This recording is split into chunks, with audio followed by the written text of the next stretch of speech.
Sizdə toya getmək üçün ayrı, işə getmək üçün ayrı, dalaşmaq üçün ayrı, söymək üçün ayrı kostyum var.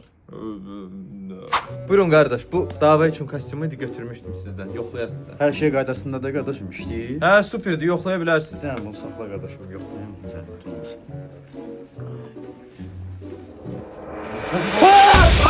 Ay qardaş, ay, kimdə qıblaq olur?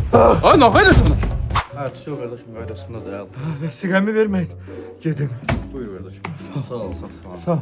Qardaşım, mənə də bir dənə kostyum lazımdır 2 saatlıq söymək üçün. Söymək üçün, hə, vaxtdır. Yoxlayayım qardaşım. Ay sən! Nətədir qardaşım? Xoşuna gəldi. Allah, xoşum gəldi qardaş, mən bunu götürürəm. Qardaş, elitdə ürəyin istəyən kostyum var. Sən hansından lazımdır? Kostyumların kirəsi 20 manatdan başlayır. Ay, sən düz